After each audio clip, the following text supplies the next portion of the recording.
पापा। हाँ बेटा। चमचे कहते हैं कि मोदी जी को राजनीति छोड़ के वापस चाय बेच लेनी चाहिए। तो मैं उनके एक बात कह दूं कि अगर मोदी जी राजनीति छोड़ भी देंगे ना तो चाय बेचकर अपना गुजारा कर लेंगे। लेकिन मुझे आपसे एक बात पूछनी थी, आपकी राजमाता अगर राजनीति छोड़ दे तो क्या फिर से बियर बार में डांस करके अपना गुजारा कर पाएगी? कमेंट में जरूर कहना। मोदी जी को लगा है सबसे बड़ा झटका, पप्पू भैया की पार्टी नहीं कर दी। मोदी जी को चारों खाने चाहिए, बीजेपी का खाता तक नहीं खुला। एक्चुअली बीबीसी की रिपोर्ट में वर्ल्ड की 10 सबसे बड़ी करप्टेड पार्टी में पप्पू भैया की पार्टी चौथे नंबर पे आई है। मेरे ख्याल से पप्पू भैया की सबसे पहली और बड़ी जीत है। भाई विकास उन्हीं को दिखाई देता है जो अंधभक्त हैं, देशभक्त है। अच्छा, नहीं तो तलवे चाटने वाले चमचों को तो आलू में सोना भी दिखाई देता है। तेल भी तो हमारे मुल्कों से आ रही है, सिलेंडर भी तो हमारे मुल्कों से आ रही है और हमें नहीं दे रहे। आपके ले ईरान से सिलेंडर नहीं आते, ईरान से गैस नहीं आती, वो भी तो हमारा है मुसलमानों का। ये ईरान को अपना मुल्क बता रिया है, लेकिन ऐसी तैसी यहीं पे करवा रिया है, यहीं पे खा रिया है, यहीं पे पी रिया है, यहीं पे हग रिया है और यहीं पे भौंक रिया है। ईरान से जो गैस आ रही है वो फ्री में आ रिया है, इसका बाप पैसे दे के आ रिया है। जब ईरान इसका मुल्क है तो वहाँ पे क्यों नहीं जा रिया है? क्या वो तेरे को नहीं बुला रिया है कि तू खुद ही नहीं जा रिया है? और ईरान तेरा मुल्क है, ये कौन से मदरसा पढ़ा रिया है? ईरान तेरा मुल्क है तो यहाँ पे आतंक क्यों फैला रिया है? यहाँ पे ऐसी तैसी क्यों करवा रिया है? यहाँ पे क्यों मांग रिया है? ईरान जाके क्यों नहीं मांग रिया है? ईरान को अपना मुल्क बता रिया है, हक यहाँ पे जमा रिया है, यहाँ पे आतंक फैला रिया है। फिर मोदी जी निकालेंगे, योगी जी निकालेंगे तो बोलेंगे मोदी मार रिया है, योगी मार रिया है, मेरे मुल्क से आ रिया है।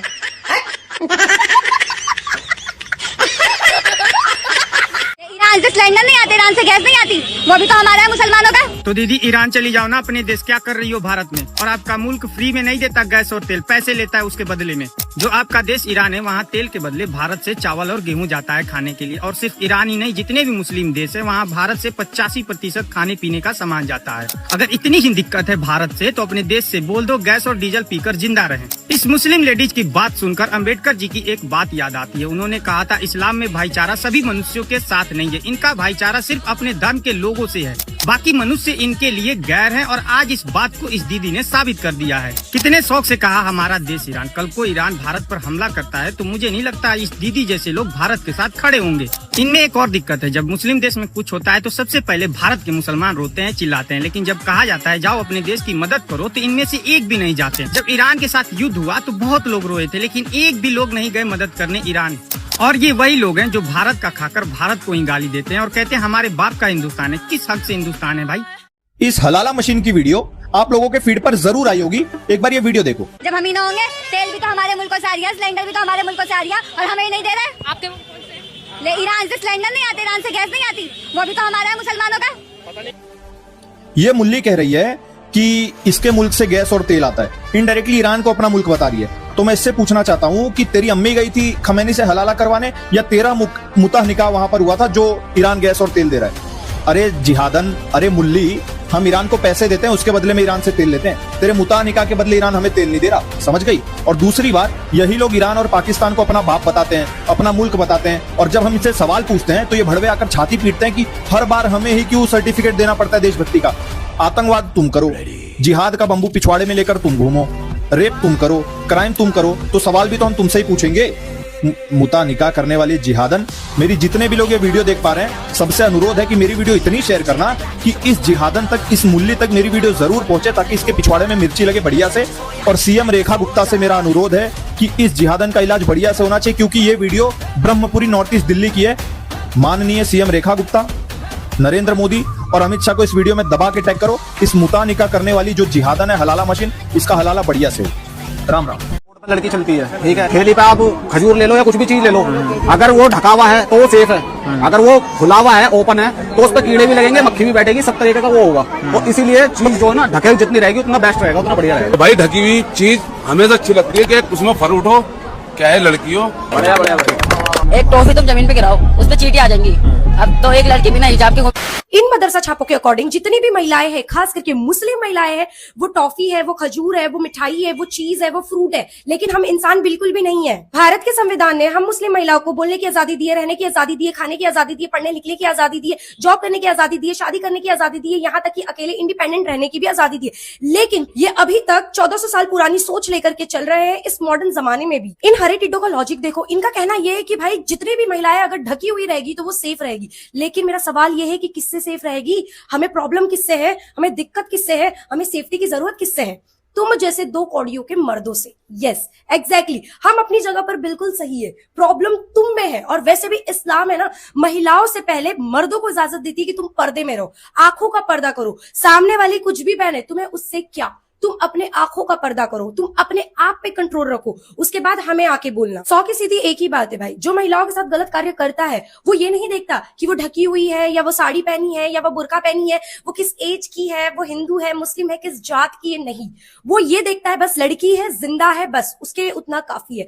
तो ये जो ढकोसलेबाजी चल रही है ना कि कपड़ा मैटर करता है, नहीं करता है मैटर। अगर इतना ही मैटर कर रहा होता तो बेचारी 3 साल की जो बच्ची होती है उनका क्या कसूर होता है? क्या उनको भी अबाया बुरखे में घूमना चाहिए? प्लीज यहाँ पर कपड़े का ढकोसलाबाजी मत दो। ये मदरसा छाप यूनिवर्सिटी का जो नॉलेज है ना, प्लीज यहाँ से हटाओ। और इन लोगों को इतना समझ में नहीं आता है कि हम भारत जैसे कंट्री में रहते हैं। भाई भारत के अंदर केवल मुस्लिम औरतें नहीं रहती है, यहाँ पर अन्य धर्म की महिलाएं भी रहती है, और उनके अंदर बुरखे का जो नॉनसेंस है वो नहीं है। और इनको समझाओ भाई, बुरखा एक चॉइस है, ठीक है ना? कोई जबरदस्ती किसी पे ना थोप सकता है ना पिना सकता है। महिलाएं आजाद हैं, जिनको जो पहनना है वो पहन सकती है। ओ माय गॉड, 2026 में भी मैं कपड़ों को लेकर वीडियो बना रही हूँ। सीरियसली यार, बाहर निकलो यार ये सबसे।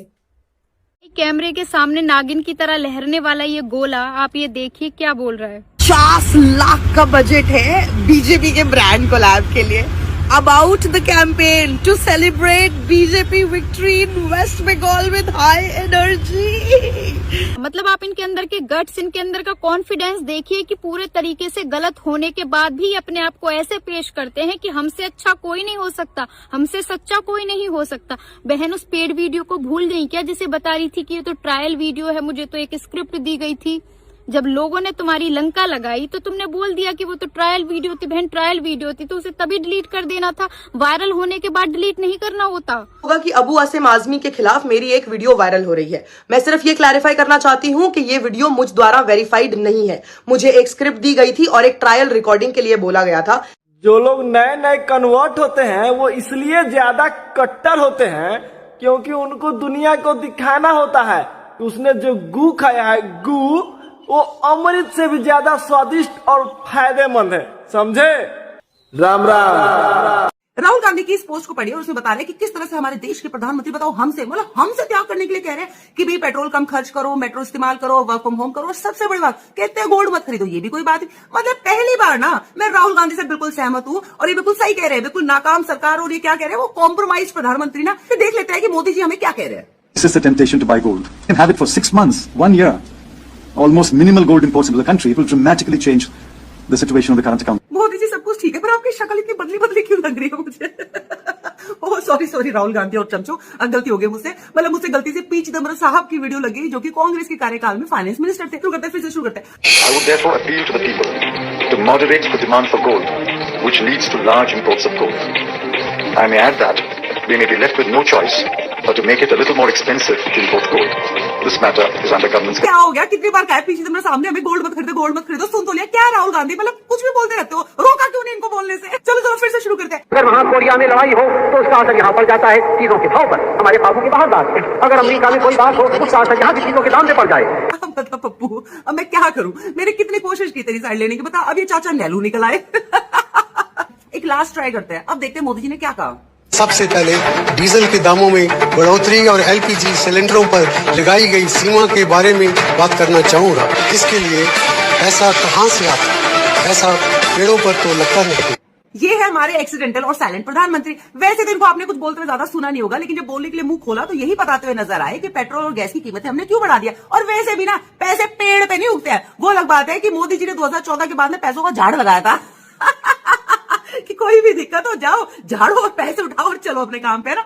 देखिए ये टोटली जो पप्पू और जो उसके चमचे हैं ना, उनका एक नैरेटिव है जो कि आम जनता के बीच वो फैलाना चाह रहे हैं ताकि जो जनता है वो पैनिक हो जाए। पर कांग्रेस इस तरह के तेल और पेट्रोल की कीमतें बढ़ा रही थी या सोना ना खरीदने की हिदायतें दे रही थी, कहीं वर्ल्ड में ऐसी कोई वॉर वाली सिचुएशन थी, वो उनकी अपनी खुद की नाकामी थी। फिर समझना होगा, और वो पप्पू और समझते हैं इस बात को कि जब हम विदेश से कोई भी चीज आयात करते हैं तो रुपए के बदले में हमें डॉलर में जो है पेमेंट करनी पड़ती है, और उससे क्या होता है, रुपए की कीमत गिरती है। ईरान, इजराइल, अमेरिका वॉर की वजह से सिर्फ भारत नहीं, पूरी दुनिया इस वक्त महंगाई के उस दौर से गुजर रही है। आप आंकड़े देखेंगे तो कितनी सारी ऐसी कंट्रीज है जिसने पेट्रोल की जो कीमतें है ना वो 200 गुना तक बढ़ा दी है, लेकिन भारत फिर भी वो देश है जो इस चीज को मेंटेन रखने में काफी हद तक कामयाब रहा है। तो अगर आपका देश के प्रधानमंत्री आपसे इस तरह के आह्वान करते तो मुझे इसमें कुछ गलत नजर नहीं आता है।